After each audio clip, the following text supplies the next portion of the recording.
This program is designed to provide general information with regards to the subject matters covered. This information is given with the understanding that neither the hosts, guests, sponsors, or station are engaged in rendering any specific and personal, medical, financial, legal, counseling, professional service, or any advice. You should seek the services of competent professionals before applying or trying any suggested ideas.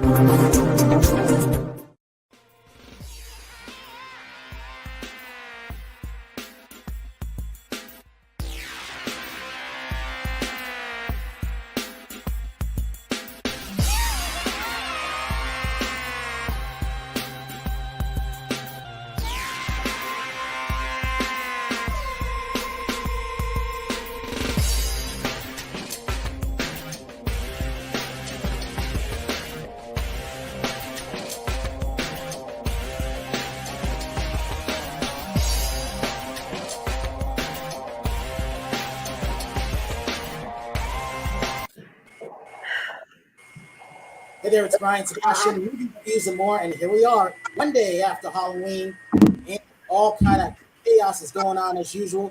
But again, here we are, live around the world, over 100 outlets, Worldwide TV Network, TV, iHeartRadio, Pandora, Spotify, and all the other outlets around the world. So here's the thing that's going on. We got Howard Wiggins in Nashville, Tennessee. We got Terry Marie in Redondo Beach, California. Hi. We have Rachel Roberts Recipes in Houston, Texas. And we have speaker, strategy strategist, executive producer of Cyberkills, a couple other things going on. Doug Collins, I don't know where he is. I don't know if he's in Georgia or if I don't know if he's in Atlanta, but I know he's having little issues listening to us. So just in case, we'll see how everything goes with Doug. Doug, can you hear us? I can hear you a little bit, John. Okay, we got you. All right, so Doug, let's do this while we got you. Tell us who you are and tell us where you're coming from. We're going to have a slight delay.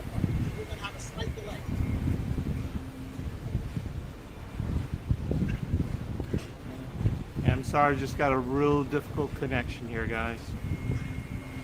That's okay. It's going to happen. We've all had it.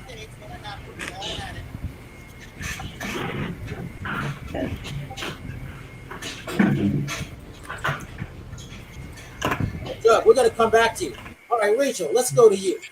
Tell us what happened on Halloween, all the stuff you've been doing, and what did you make today? And I know what you have to show tonight. Okay. Well, so fun things happening this week is you know what? We've got Jimmy the director, who he's got his Rise Up show, and he's in Texas this week. So I'm really excited about that. So that looks like Saturday. I'm going to hook up with him. We're trying to create a show, Rachel's Recipes, a show. I do a coffee talk every morning if you want to watch me there. Yeah, so you know what? Every day is cooking. Every day is fun stuff. It's a beautiful time of year here in Houston. It's it's nice weather. It's great. So Shannon, and I have been doing a lot of fun stuff. You know what? The guy we had on last week, that Dr. Noristani, he's fantastic. I'm so excited about all his products. I reached out to him after we met last week on our podcast, and he.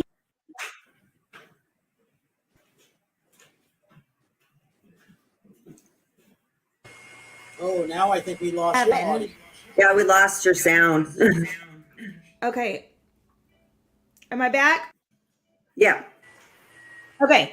Anyway, Dr. Noristani, if you go to www.balance7.com, you can pull up this stuff.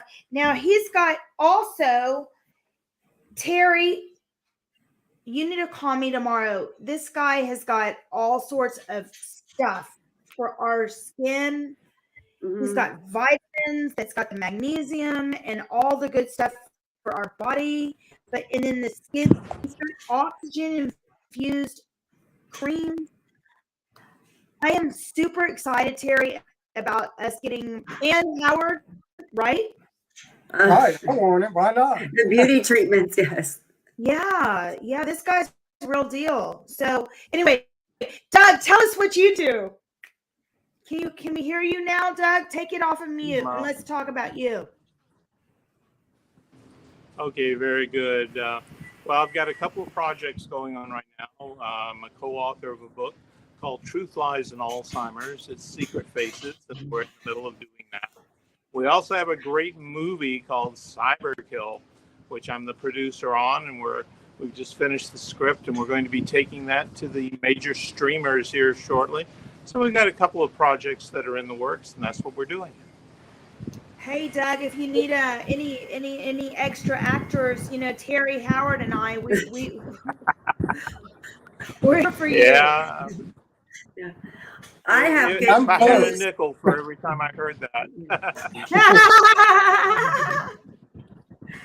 I have good Talk news, about- though, about... Okay. Talk about this book, because this book is very interesting. You wrote it with somebody else, and then you have another book also. And then we'll get into Cyberkill. Sure, we can certainly talk about that. We've got Truth, Lies, and Alzheimer's is a book about Alzheimer's disease as well as caregiving, because normally right now around the world in 2022, you're getting someone diagnosed with Alzheimer's every 3 seconds.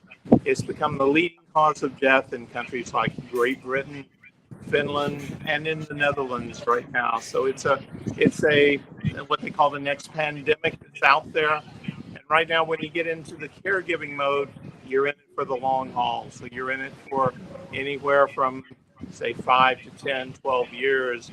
So you need to see what's coming down. You need to see how the symptoms are going to unveil.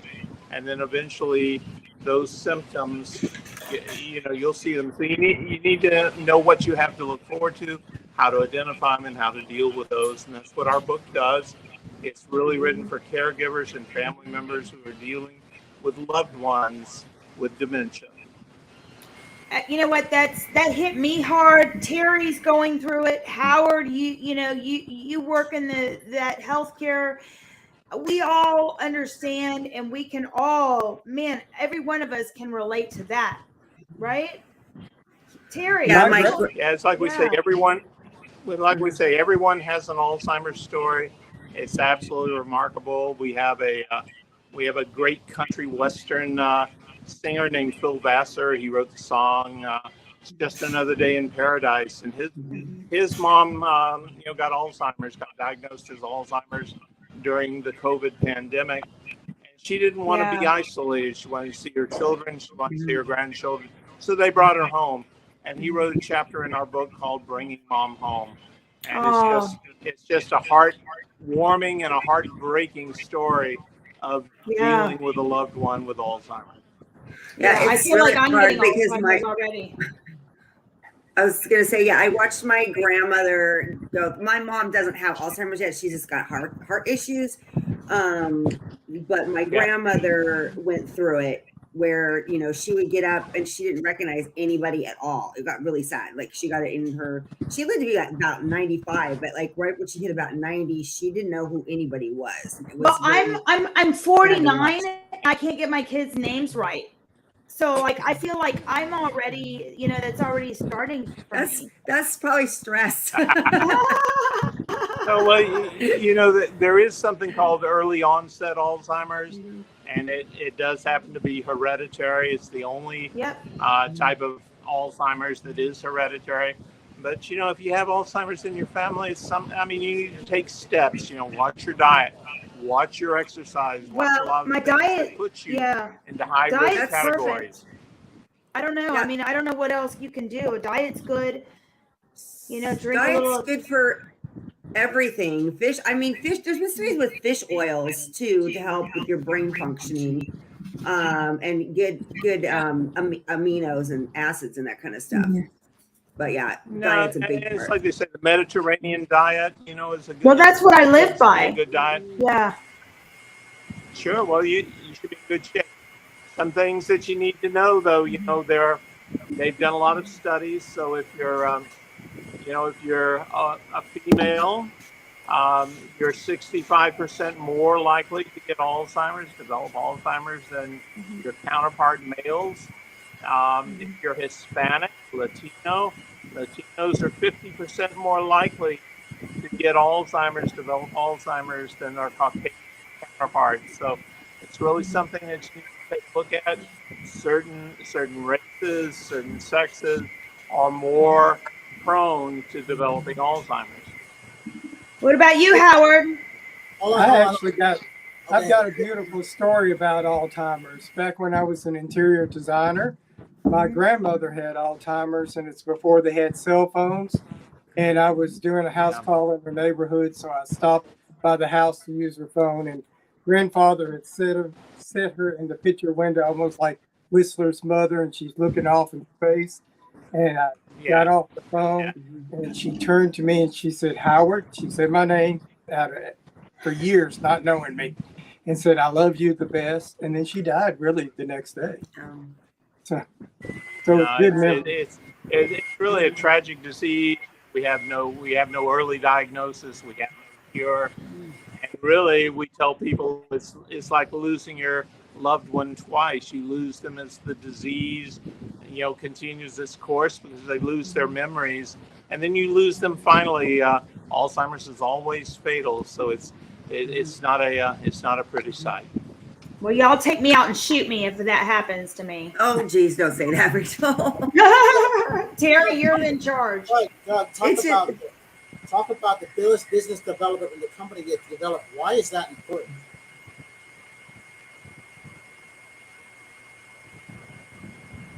I thought part of the question. I didn't catch the entire question.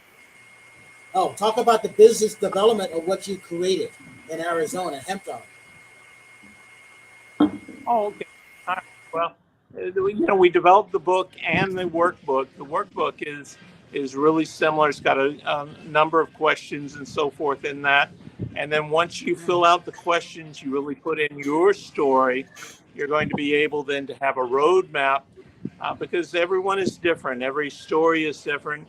Every way you deal with as a caregiver with your loved one and their care is different. That's what the workbook does. And we also have translated this into Spanish because your Spanish generations, they tend to bring their parents home. They don't put them in nursing homes and memory care facilities. They become multi-generational in their homes. So we have our workbook and our book in Spanish. We're doing a lot of great things there as well. Everything is available on Amazon, also at our website, truthliesalzheimers.com. Howard, tell him what you do and where you're doing and what you're doing in Nashville, Tennessee.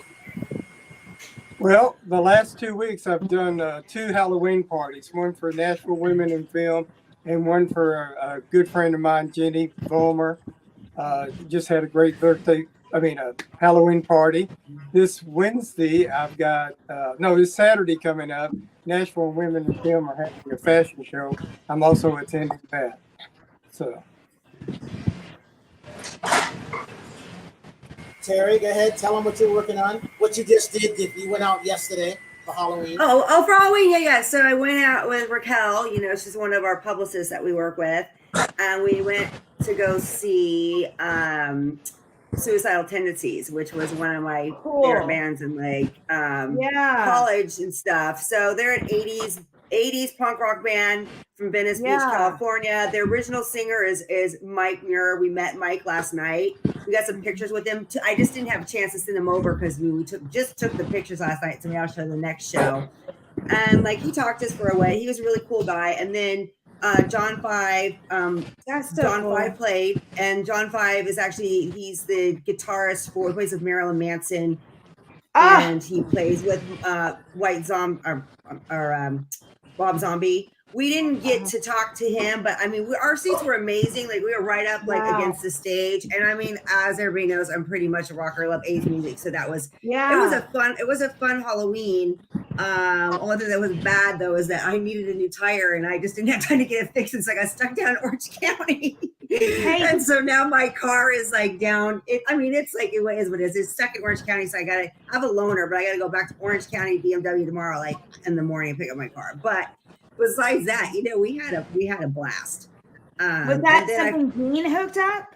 What was that? Is that something Dean hooked up? No. Raquel works with, she's a publicist for lots of rock bands.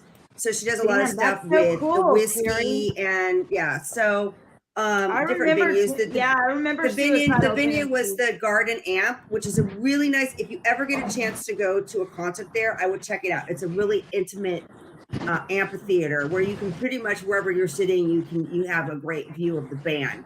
The acoustics there are great. I mean, it was the first time I've been to that venue and it was really exciting.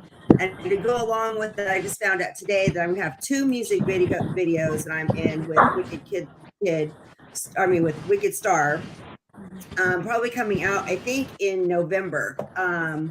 Rock to the End is one of the songs, and then now I just had Alzheimer's and forgot the name of this song. But anyway, I have two rock videos coming out that I'm starring in, so I'm excited about that.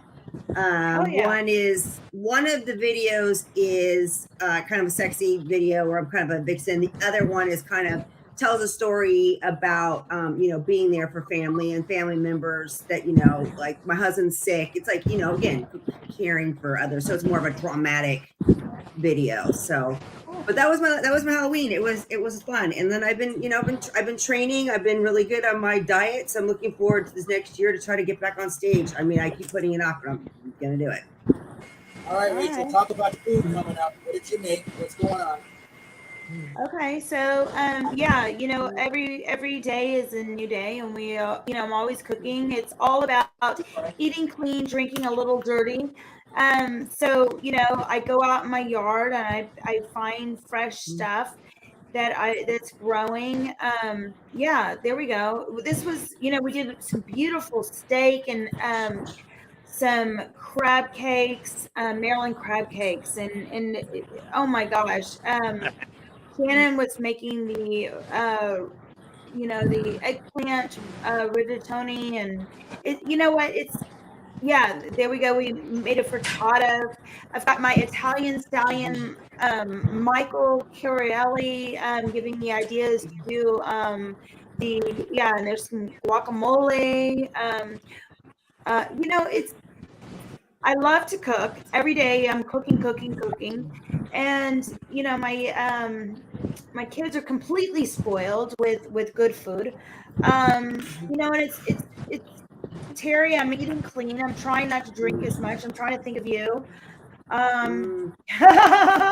Well, like it's interesting because Raquel, like basically last night, she's like quit drinking, period. So she's like a good influence on me too, because I really think it has a big impact on your health long term, and even when we get older. So I mean, I don't really drink that much anymore, but I mean, I just, because I'm going to be doing a fitness show, I'm going to totally cut it out. But it was kind of a good motivation for me to. I'm really excited about that guy that we interviewed last week, Dr. The water and his products. I cannot, I've been now I'm on day 2. So they say 72 hours, you should start feeling completely like more energy and more. Oh my God, Terry, you need to get some of this stuff because it's really, really good for people that are athletes, people that work out. It's good for post-workout and after, you work out. I don't work out, but I am taking this now 3 times a day. And I'm really excited to see where this goes. Balance. I want to try some too because I want the energy to clean the house. You know what? Cancer cannot live in an alkaline environment. Let's do this and let's see what happens. That's why blueberries are really important. Yes, blueberries. Leaving out Doug here. We got a bad reception with him. We got to get him in. Doug, talk about your health. What do you do because you've written this book with someone else. What do you do to maintain your health? Well, in terms of our health, we once again the Mediterranean diet, the daily exercise, and then of course there are things that you do for your brain health. So you do puzzles. You know, um, you know, we do a lot of trivia games. My wife just loves to play Scrabble. Of course, there's no accounting for that. So it's just one of those things. But you try and keep yourself sharp, and you try and do things that really prompt your memory. How important is sleep? Sleep is absolutely critical. You Oh need yeah. that solid 8 hours every Yep. day in and day out. It's absolutely critical to basically everything that you do, but it is especially important with Alzheimer's. They've linked sleep or the lack of sleep as to being a risk factor in developing Alzheimer's. So it's something that you've really got to pay critical attention to. Does everyone need 8 hours sleep? Because I heard some people get by with 3, like Einstein didn't sleep very much, and I don't sleep very much. To be honest with you, as you get older, you'll find that the need to sleep and the ability to sleep it becomes easier as you get older. You might take a look at some of our politicians and so forth who seem like they're asleep at the wheel. So it's not unusual. You've got to try and get enough sleep for your body. It varies for everyone, but that 8 hours becomes really important as you age. Do you have any, what's your opinion on the CBD oils for health benefits and sleeping and all that, and anxiety and brain function? Well, that needs to be, yeah. When you're talking about these things like that, you really need to spend some time with your doctor, find out what works for you. Clearly, it's shown some health benefits and so forth for Alzheimer's.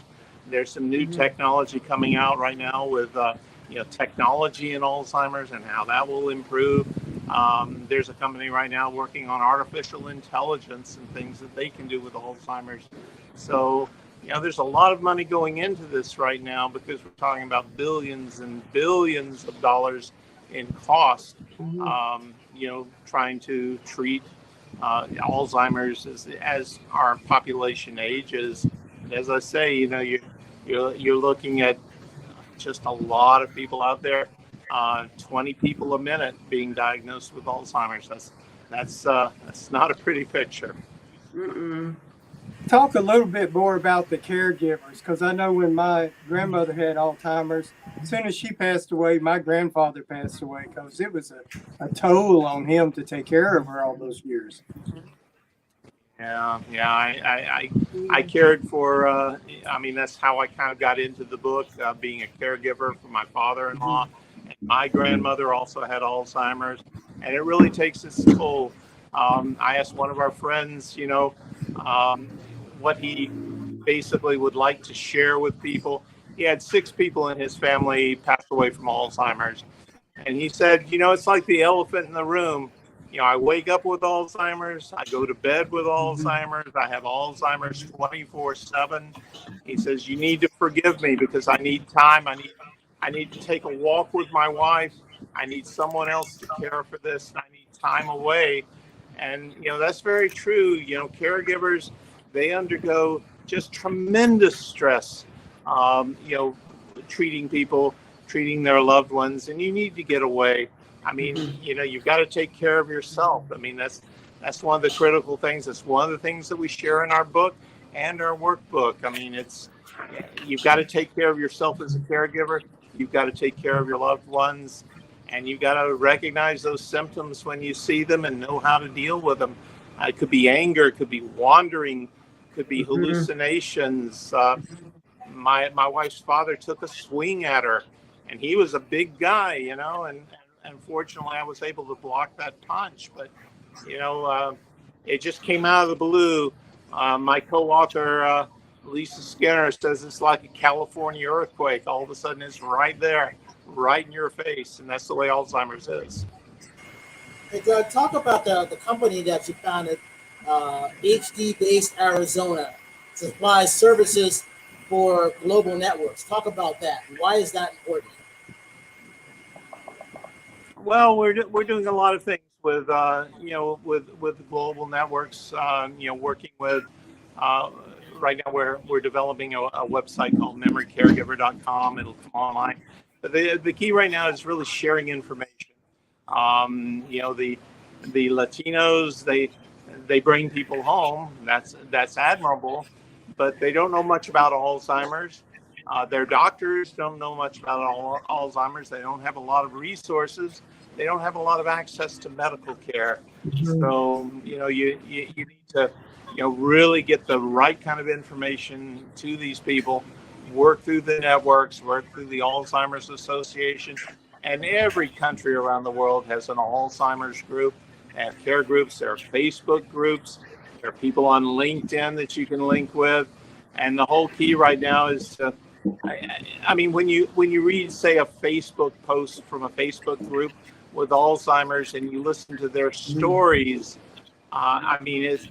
it's actually, heartbreaking listening to, what goes on, how they react, and they just don't know what to do. So the key really is to deliver information. That's what we've done with this book. We're very pleased that a national reviewer has called our book groundbreaking, and that's really special for us. We think that we've put some great information together. We put it together also in the workbook. We're doing webinars, we're doing seminars, we're doing a lot of videos and so forth, and giving a lot of help to a lot of people. Talk about the artist that work. How was that developed? Going into that song, The Artist Works, with Kenneth.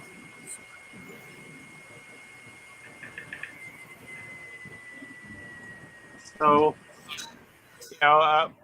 well, when you talk about the artists at work was an exhibition that we did.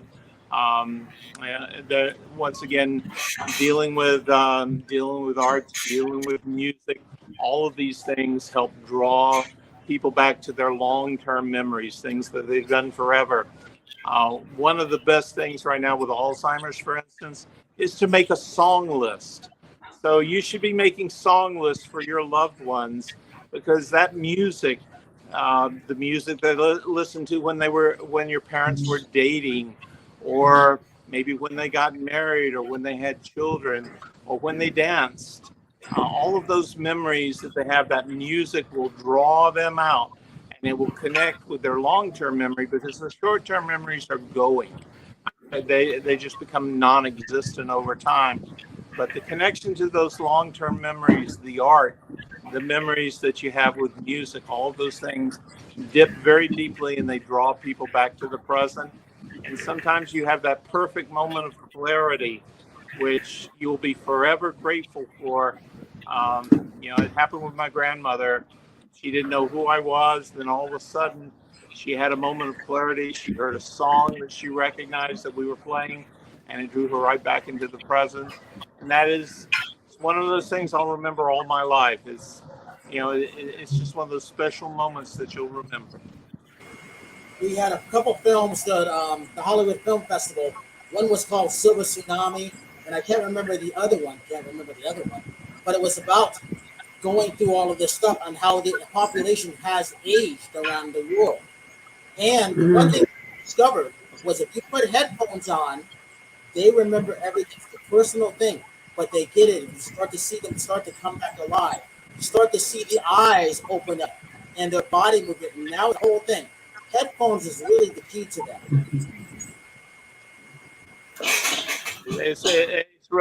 It's really important, and it's wonderful. One of the people that we've done an interview with is the lead guitar player from Firefall, and he got a call from his brother. His brother said, "You need to come down. Mom's not doing so well," and she was in a coma.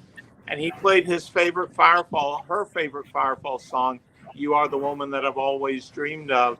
and all of a sudden his mom came out of the coma, came back, and there she was, that perfect moment of clarity. And these are just things that happen. It's interesting therapies and so forth. And you're absolutely right, in the way you've really posed your question.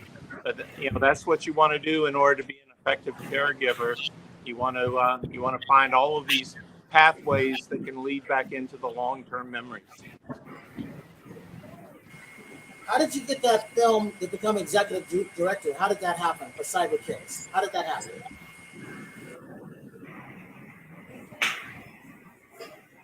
Well, I'm catching a little bit, a little bit here and there of your questions. So I believe a lot of these things. Obviously, they're uncertain of why these things happen. Once again, it has to do with the way the neurocells that get damaged on the short-term side in the brain, and the long-term memory. Basically, some sort of a impulse, a song, a piece of art, a food, a smell, a taste. All of these things link back to their long-term memories and bring them forward for moments of clarity. So talk So about. do you suggest keeping them in the house, their home? You suggested keeping them in their home? Yeah, a lot of people are bringing their loved ones home. The Vassar family, they certainly brought their parents home. So, I mean, it depends on if you have available care, because there are a lot of times where you're going to need professional care, you're going to need a break, so where you can get away and take care of yourself at the same time. But yeah, and as I say, especially in Spanish families in South America, Central America, multi-generational homes. They bring their parents home, and it's becoming more and more common. I believe one of the things that we found out with COVID is that it really showed us the quality of the nursing homes, the quality of the memory care, and it showed some weaknesses there that hopefully we're addressing right now. One of the interesting things they're finding, and their test group is really big. It's like 6 million people, but seniors who recovered from COVID are now 30% more likely to develop Alzheimer's, because COVID goes after you. It hits your kidneys, your heart, your lungs, your brain. All of these things were affected by COVID, and just because you recover from COVID, you're still living, does not mean that you're not at a higher risk for Alzheimer's, because in actuality you are at a higher risk. How did the movie Cyberkill come about, and how did you get executive producer credit on that? How did that happen? Cyberkill. That's not I easy. love talking about this. Well, it's about an AI assassin, and this AI assassin does some cyber stalking with a programmer's daughter. We finished the script. We're right now, we've got the casting director who did the casting for Avatar and Homeland. So we got Kim Graham. She's on board. We've got a special effects company on board. And right now, one of the things that COVID did, is everyone knows, it changed the way we go after movies. So you no longer went to the theater. So everything is streaming now.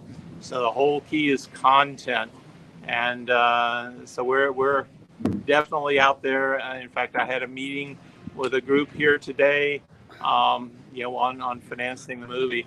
I think it's about a $65 million budget is what we're figuring. It's a big budget film. And we have the first sequel, Cyberkill 2. We have that treatment already ready, and our author is writing Cyberkill 3. So we're already getting it put together as a property. Cyberkill is one of the best names out there. We're very excited. We hope we're moving in from the development stage, and we should be in pre-production soon.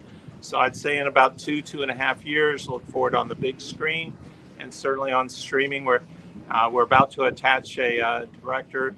Look for some news very shortly. We've been doing some interviews right now. We'd like to get our lead actor and our director attached to the film, and at that point, then we'll probably go to a Netflix, an HBO Max, or an Amazon.com, or even an Apple TV, and and bring this project forward.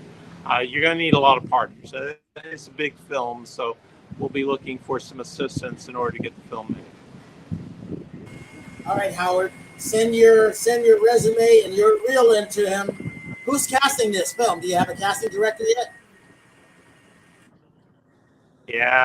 Yeah, we've got our casting director done. Her name's Kim Graham. She's based out of New York, and you can check her out on IMDb, but her major credits, as I say, are Homeland and Avatar. She also has done some casting for some of the gaming. That's one of the interesting things about Cyberkill, is that not only are we going to do the movie, but we're also going to work on a gaming platform. As big as these hit movies are, they are small in comparison to what the corresponding gaming opportunities could be. The gaming opportunity for Cyberkill will probably be in the billions of dollars, and it's a great concept. So we'll be developing that as well. So stay tuned. Cyberkill will be out there. You can find out about it at cyberkillmovie.com. We live for that. Yeah, I was just gonna say, Terry, you look like you wanted to say something. Oh, I just know. So we'll be looking for that. That's exciting. That's all. Doug, as you know, it's all about content, gaming, toys, rights, things like that.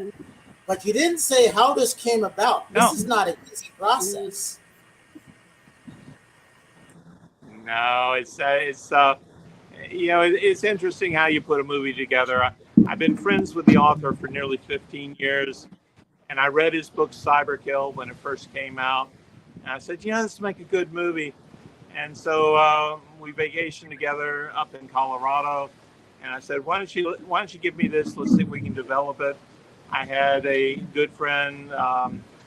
We had her movie at the Rome International Film Festival, where I was one of the members of the board. So we brought her movie down, and then I talked to her a little bit about it, and then one thing led to another, and we got it together.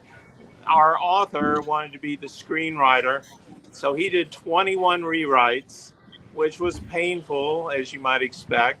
It lasted the better part of a year, and then finally he'd gotten it as good as he could, but it just wasn't good enough. So we brought in a professional, what they call a script doctor, and he did 12 rewrites on the script, and now we have just an amazing script.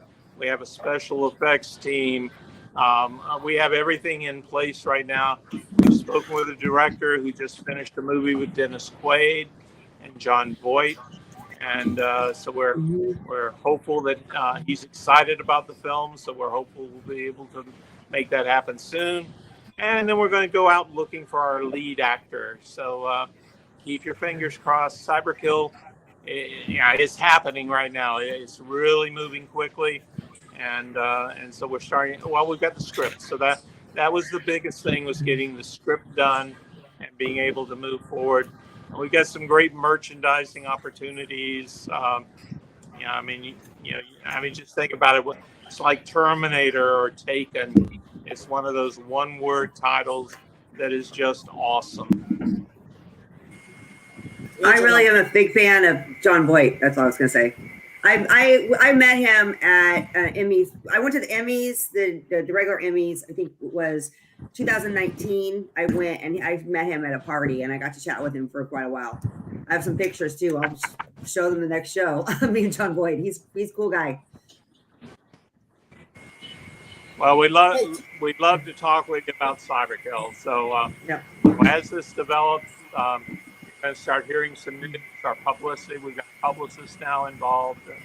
So you'll be hearing a lot about Cyberkill as we to really roll this out. But We've got 14 months invested in this.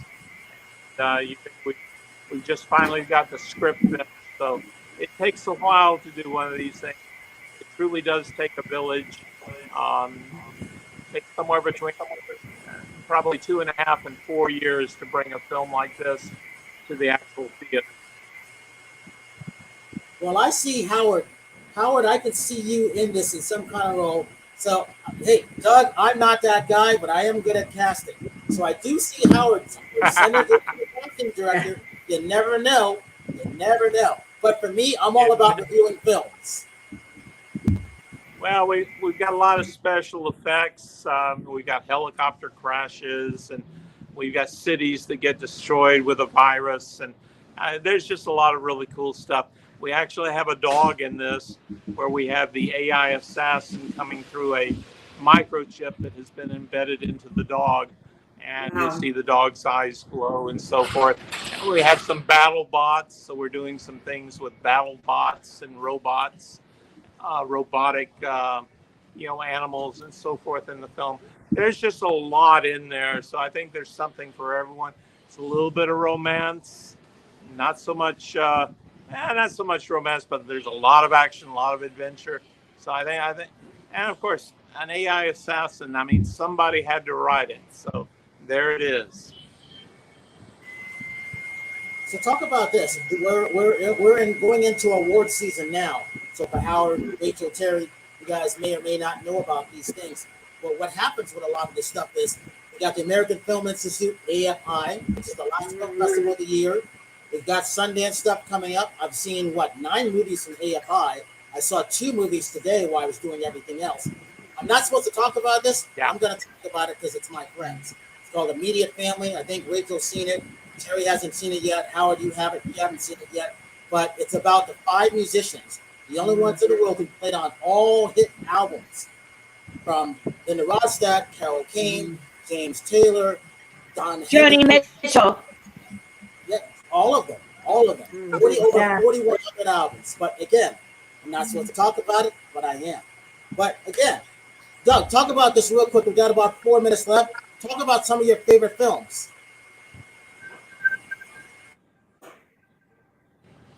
I caught a little of that. Once again, you're breaking up just a little. Favorite films. But I believe you asked me to talk about some of my favorite films. So, and maybe that's something we can certainly talk about here. The latest James Bond film had a little bit of AI in it. If you haven't had a chance to see it, don't want to be a spoiler on this, but it definitely had some kind of dust, and it allowed them to assassinate people based on their genetic codes and things like that. So there's a lot of these stories that are kind of coming to light. When you think about the way everyone's kind of being monitored, whether it's cameras, your phone, everything being tracked, everyone knowing where you are, all of those things will factor into Cyberkill. So as I say, it's got something for everybody. A tremendous script. And you can buy the book Cyberkill. You can buy that at Amazon.com. It's written by Frank Fiore, and it's a great read as well. We've updated it from the days of AOL to bringing it forward a little bit with the technology. But once again, a great read. Cyberkill 2 will be out soon. In Cyberkill 2, the assassin is going to live at the end of this film. Although we don't know where it's going to be, you're going to find out in Cyberkill 2 that we have a whole international aspect of this as our AI assassin moves and begins to go around the world, just wreaking havoc. So it's a lot of fun. Think along the lines of like Taken and Taken 2 and Taken 3. We're doing the same sort of thing with Cyberkill. So give you social media links for everybody. Oh yeah, absolutely. Something for everyone. They'll give you social media links. How can people find you? Well, okay, great. People can find us for Cyberkill. It's cyberkillmovie.com. They can find our book, Truth Lies in Alzheimer's. That's truthliesalzheimers.com. And we're on Instagram, we're on YouTube, we're on Facebook, and we're on LinkedIn. So invite you to connect. We've got great social media platforms out there, and just do the searches. You'll find us very easily. TruthLiesAlzheimers.com, CyberkillMovie.com. All right, Howard, give your social media links. You just never know. Howard Wiggins Facebook, and You look never for me know. in a movie called Who's Going to Take Care of Me, coming soon, hopefully. All right, Rachel, go for it. Rachel Roberts Recipes. Watch me in the morning. Coffee talk. Terry Marie, you're an actress. Terry Marie nonstop on all platforms, and then my website is Terry Marie Official. I do have some my acting reel on there. I've got fitness stuff on there, and I have my hosting stuff on there if you want to check that out. So terrymarieofficial.com, and I'll be updating it very soon. I've got a lot of stuff to update it with now. So, Doug, what happens all the time is that people always get hired, usually at being on the show. Something always good happens. That's why. Well, thank you so much. We enjoyed being on the show. Thank you so much. Okay, so I got to say this. All right, so we got a couple things going on. We have next week. We're going to show the trailer for the Judy Garland fragrance launch. We're still getting ready to go into Nashville, Tennessee, which will make Howard happy, Rachel happy, everybody happy. And then we've got a couple of things coming up because we will hit next week show 50 out of 52 weeks. We got 2 more weeks. We'll have done 51 out of 52 weeks again, year number 2. And with that, I want to thank everybody because we are out of time. So I say this: have a good night tonight, a better day tomorrow. If you see someone without a smile, please give them one of yours, like Howard, because the world needs it. I'm Brian Sebastian, movie reviews and more, and we will see you next week.